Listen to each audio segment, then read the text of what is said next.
Hello and welcome to Team Reptile Adventures. We've been fortunate enough in the past to do some adventures in Michigan's Upper Peninsula, working with timber wolves, black bears, and many other large mammals. One of the things that we had not been able to do much of was to explore areas in search of reptiles and amphibians that inhabit the northern regions of the state.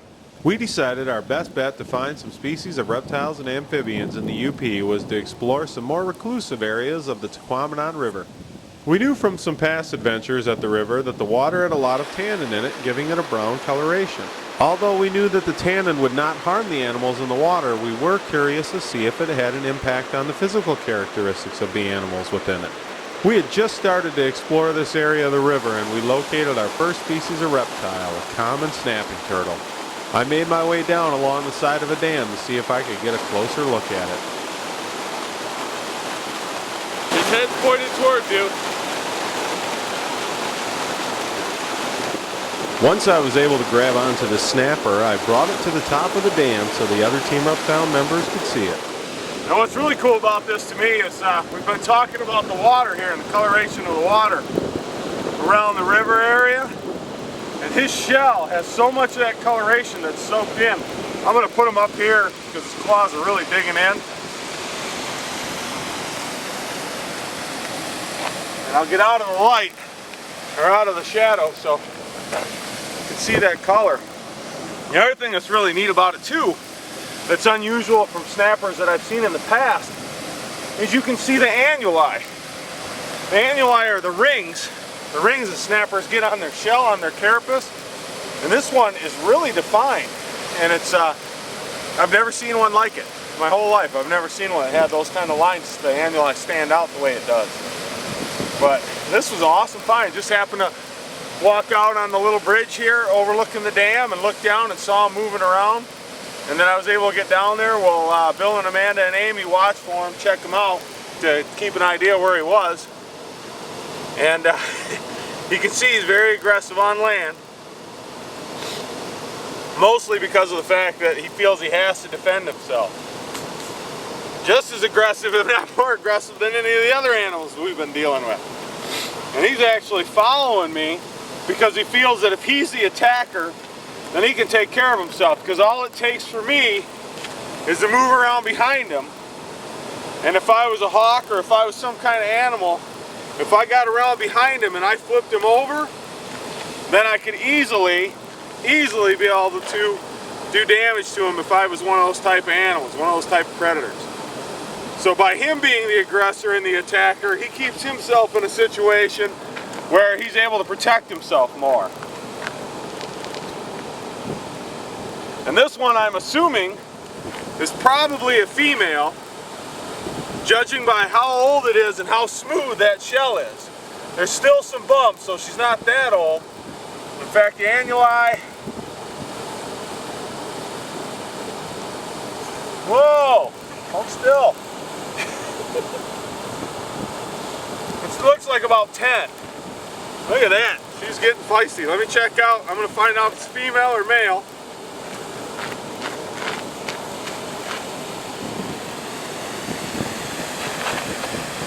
Hold still a minute.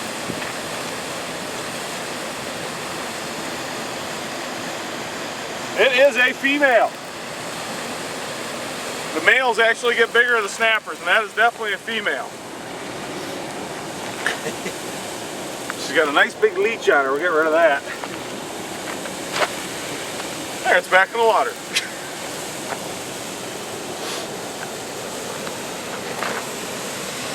And what's really neat is up in an area like this, up in the UP, where it gets this cold, these guys will actually sun themselves a little bit more than what we'll see downstate, because they need to regulate the temperature more. Painters are going to be that way. Snappers are going to be that way. They have to be able to keep themselves warm. This water's so cold in this lake, or in this river, that they've got to be able to keep themselves warm. So they actually come out and bathe, and that's what it was doing. And snappers generally, especially downstate this time of the year, will not sunbathe at all. And I don't want to let this guy take a dive. So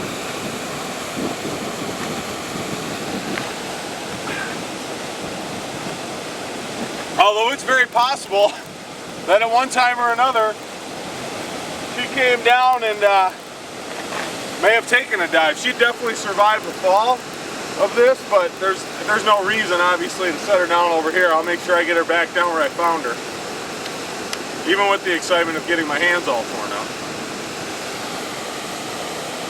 But I'm sure she's ended up expending a lot of energy, so I'm going to take her down. She's trying, instead of trying to attack anymore, she realizes I'm not really trying to hurt her. So she just wants to get back. She's used up a lot of her energy. She just wants to get back over there in the water and get away. And you can see that instinct keeps taking her that way. It's like, all right, I've used up a lot of energy. Look at how slow she's moving now. So what I'm going to do is I'm actually going to set her down there where she can get some sun, and more importantly, get down in the water. One of the other unusual characteristics we noticed about this snapper was the armor that it had on its legs and on its lower shell or plastron. These adaptations obviously play a very important role in helping to protect this turtle from predators. It's great to me though to see that, that we found these up here. I know there's snapping turtles up here, I found them before. But we've spent so much time playing with some of the other animals, the wolves and the bears, and even getting to see some of them there at the zoo up here, the mountain lion, all the big animals that I've really wanted to see. I don't want to forget about the ones that I love the most, which are the turtles and the other reptiles and amphibians. And it's great to see one up here like this, and especially to find one so pretty with the shell, that coloration on the shell and everything. And you can see right there on their tongue where they take in, they actually absorb their oxygen right through there. Whoa! He's all fired up. While I was letting this snapping turtle go back down where we found her, Bill and Amanda spotted another snapper down on the other bank. Right away I noticed something unusual about this turtle they found. Check that tail out. Whoa! Lost part of its tail before. And actually it's got some deformity on its front claw there too. Well, I can't get over the annuli now. Stinky.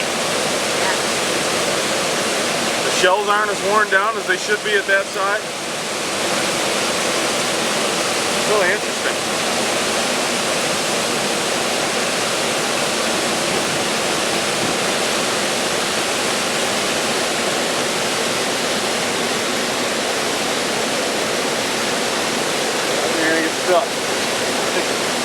We noticed on this one that was just spotted. Bill and Amanda spotted it down. When I was talking about the other one, they spotted it down walking around on the other side here of the dam. And right away I noticed that it's lost part of its tail before. And what will happen is it'll regrow a little bit, but they don't regenerate that much, so it'll end up almost looking like a, well right there, it looks like a club almost. And I had some damage to a foot too. Could have been from an injury from an attacker. Could have been anything really out here. Could have been even damage possibly from a person. I mean, I hate to think it, but people will mess with them.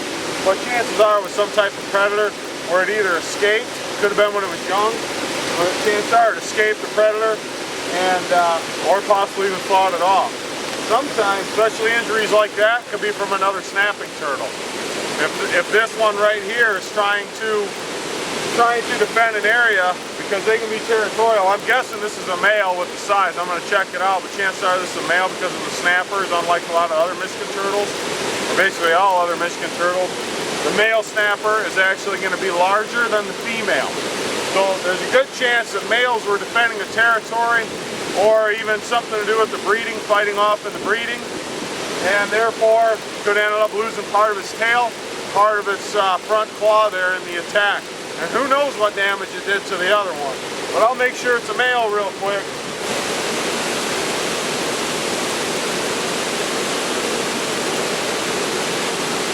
Definitely a male. The vent is well beyond the edge of the carapace there, so it's definitely a male.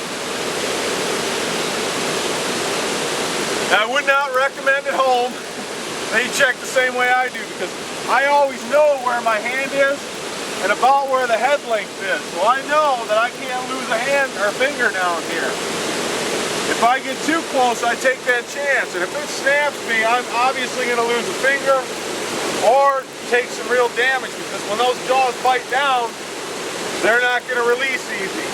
Their jaws are easier to keep closed than they are to keep or to try to make stay open, because they don't have the ability to open them as easily as they do to clamp down.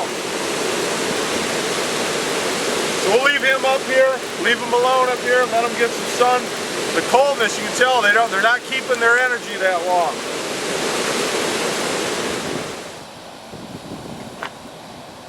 Well, I came back to the Jeep to pick up some off, since there are wonderful mosquitoes up here in the UP. And as I was setting down the camera, I looked over and saw this guy, actually girl, moving through the grass, so I decided to say hello. This is a common garter snake, just like we have downs today, and it looks like she just recently shed because there is a little bit left on her. While Amy was checking out this snake, Amanda and Bill had made their way up from the side of the dam to get a look at it too. Where did you find her?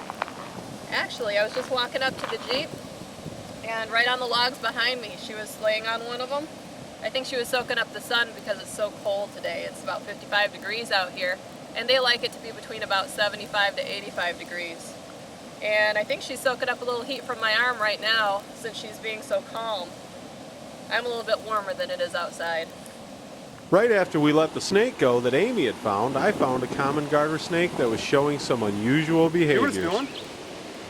See how it's broadening its neck and head?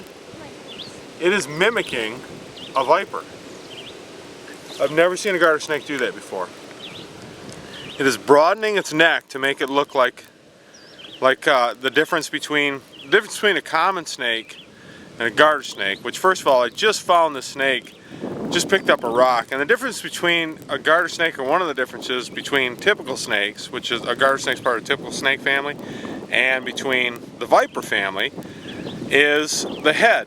The head of a viper is a flatter and broader head, while a common garter snake and typical snakes have a more like elliptical type head and a more pointier.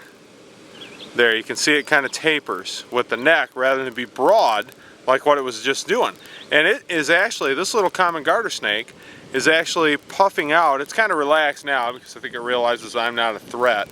They sense the chemicals with the tip of their tongue, and I'm sure that it's realizing that, you know, I'm not doing anything to it. I'm relaxed. I'm not nervous at all.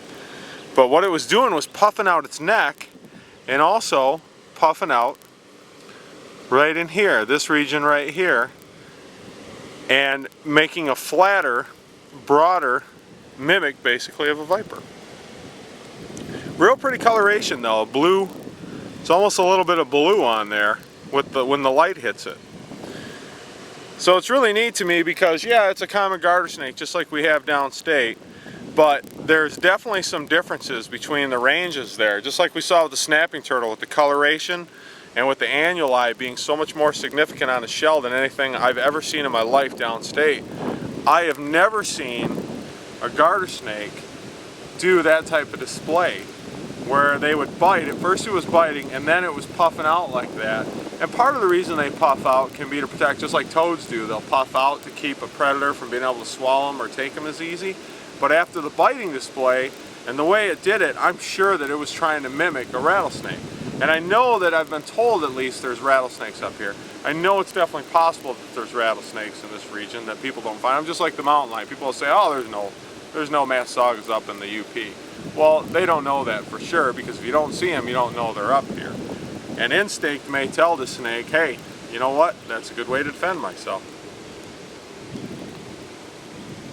But it's great to see, just in the short space we've covered here, that there's definitely a lot of reptile and amphibian life. And they're coming out right now because even though it's not really a warmer day to us, the sun being out and the temperature climbing up just a little bit is bringing them out to bask. Now that we had found a couple of different species of reptiles in the area, we went in search of some amphibian life back in the woods on the side of the river. I just missed a little green frog. Oh, hi. I just missed a little green frog because two reasons. One, I got a short net. I keep forgetting I have these hanging, so they keep thumping against my chest. And three, just because I missed it. But I like to make up a lot of other excuses too. It makes me feel a little better. But there's definitely some big green frogs in here because you can hear that banjo noise. Like that. While I was busy missing green frogs, Amanda had found our first little amphibian hopping around on the forest floor. Our first accomplishment, catching a little tiny frog. What kind of frog is it? It's got the line. I've seen these. Not sure, Rich. Is it a green frog or? I don't know. Oh, it's a wood frog. It's a wood frog? Yeah. The mask just is, it's hard to see. See that black mask there? It's just hard to see because he's such a dark coloration. But see the stripes down here too? Yeah. It's definitely a wood frog. Very cool. And that's not something you guys are hearing because they sound like a duck. They go whack, whack, whack. After observing the physical and behavioral variations of some of the reptiles that we had found here at the Tequamanon River in the UP, we decided to make our way down further south to do some exploring. We thought that our best bet would be to observe some reptiles in the northern part of the Lower Peninsula, and the Black River around the Sheboygan area would be just the place.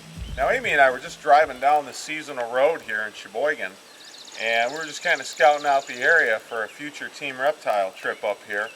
And while we were coming down the road, we ran across a snapping turtle that just happened to be right in the middle of the road here, which is kind of interesting because on either side is a very large drop-off.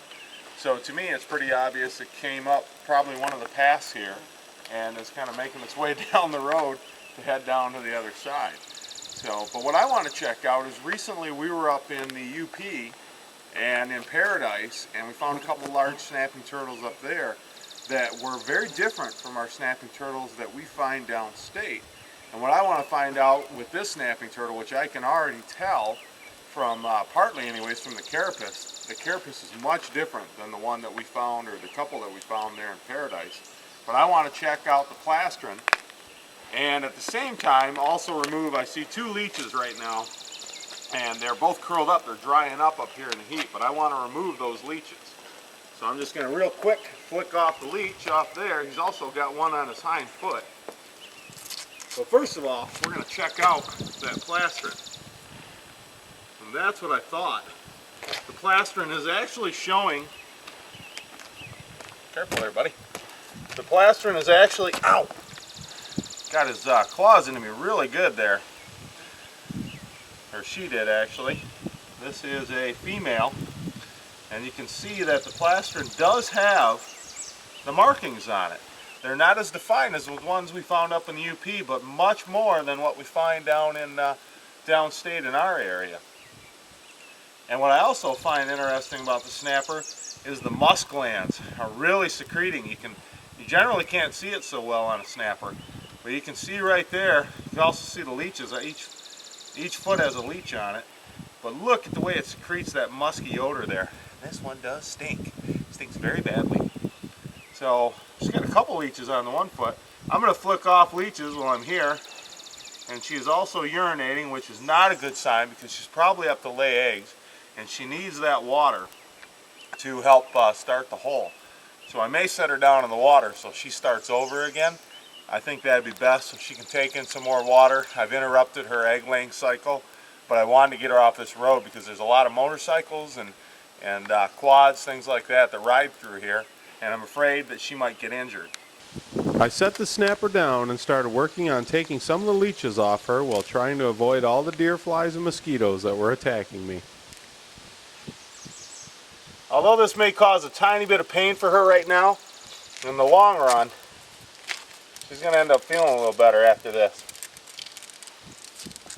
She's got two big ones right there. And all I'm doing, since I can't get the stick in there to peel them off, which is how I'd prefer to do it, and especially on the front, but I'm just grabbing onto them and yanking off where they've attached. Now these leeches are obviously parasites, and they need to survive that way, and I realize they're also part of wildlife. That's why, even though I'm pulling them off, I am throwing them down in the water.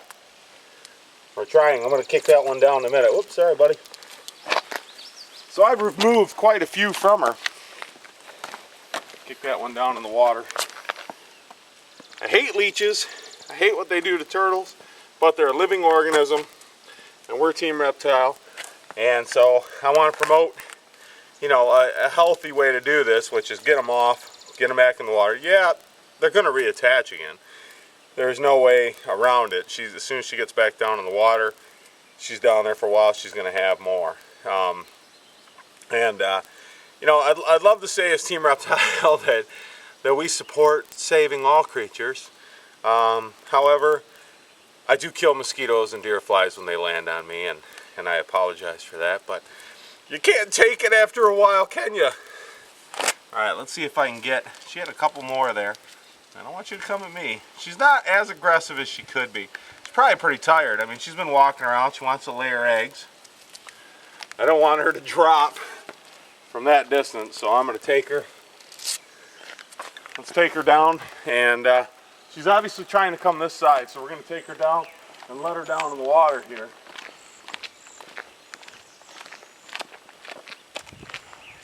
She has definitely expended a lot of her energy. As you can see, I mean, she is not being aggressive anymore, to a point, but she is really tired. She's probably went a long ways to try to lay those eggs, and I realize she's going to come out again. There's one right on her neck too, but that's going to be difficult to get at. So it's just a tiny one, but if I let her down here, let her go in the water where she's safe, let her try to get some rest, build up her supply of water again. Once she builds up that supply of water in her system, she can come back out, lay some eggs, and hopefully little baby snappers that'll hatch. There you go. Go right down here. There, go on out. There we go. She's just taking off. She knows that's her safest spot to head down there, go down deep. She'll rest for a while, maybe even come out. She might even come out in the sun a little bit, bask, soak up a little bit. She might not come up on the rocks here to bask. A lot of times snapping turtles will just float on the top. They have all that meat. She may just float on the top there for a while, let them soak up some more energy, and I wouldn't be surprised within the next 24 hours, maybe 48 hours even, she'll come back out, make another attempt to lay the eggs. And what I'm hoping is maybe since she's over on this side, because I think from the way we found her, she was across on the other side of the road. I'm hoping that perhaps she won't go as far, she won't travel as far to lay the eggs, and maybe she'll stay away from the road area. Or even do it at night, which, at least at night, even though there's other predators and that can get to her, because up here, they've got to defend themselves from even bears and larger animals that we have downstate. So, but I'm hoping that maybe what happens is she comes out and lays the eggs when there's nothing around, no motorcycles, no quads, anything like that are gonna, you know, obviously either bother her or worse yet, possibly even kill her. So, but we'll head out on our way and scope out more of the area. We walked over the bridge and started looking around. Within just a few minutes, I found one of the animals that I was really hoping to find in this area. Amy and I just ventured off the trail here, And we're not far at all, actually, basically almost same location where we found the snapping turtle up on the road. And I decided to flip over a log and found one of the things that I've really wanted to find up here, which is a brown snake. A brown snake is actually part of the garter snake family, but a much smaller snake. It's one of the smallest snakes in Michigan.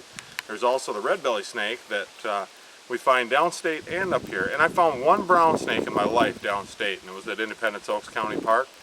But this little guy right here is a juvenile. Now, his longest length will only be up to about 18 to 20 inches. So not a very long snake, and they don't get a lot of girth. They stay pretty skinny their whole life. I'm not surprised to find this little guy here, and that reason is because pretty moist soil, which means a lot of worms, and that's what these guys feed on, worms and slugs, little type of invertebrates like that are down in here, these guys will feed on. And I wouldn't be surprised to find more. We just want to get an idea of the type of populations in this area right here. And like I said, I hope to find a brown snake in this area, and I did. So I'm very excited about it. But these guys are a little snake. What was really neat about this guy, though, was when I went to pick him up, I hesitated because he flared his neck. And for a minute, until I saw his tail, for a minute I thought, uh-oh, baby Massasauga, I don't want to grab it. A couple different reasons. One, because they're protected by the state of Michigan. And the other reason is because obviously they're venomous, and they are venomous from day one. That is the baby Massasauga. But they would have a button on their tail, a little button to the rattle. And then I noticed this guy didn't, so he was just mimicking a rattlesnake. He also doesn't have the coloration of one, but you never know, especially when you see one real quick and it's moving. So I thought, well, I better not take my chances. And then like I said, I looked, saw the tail was fine, his neck flared back, or that lost the flare, went back to its regular formation of a typical snake, and I realized it was a little brown snake. And these guys are completely harmless, and I love them because they're so small. So many people think they're worms, but obviously there's a complete difference between the worm and this snake right here, the brown snake. They match the camouflage well, but they are vertebrate, they have the backbone, and they also have the eyes and the tongue and all of the features of a snake. Very rarely will this snake ever try to bite when you pick it up, because of the fact that it realizes that it's being picked up by something that it can't do anything to. They spend most of their time under logs and that, especially during the day. They'll do a little bit of hunting at night, but most of their food sources even can be found right underneath the log they're under, just like the one we flipped over. There was all kinds of worms down there. We've had a great adventure here in the northern regions of Michigan, and we've gotten to see some great physical and behavioral adaptations in reptiles that help them to survive in their environment. Thanks for joining us, and we'll see you next time for another Team Reptile adventure.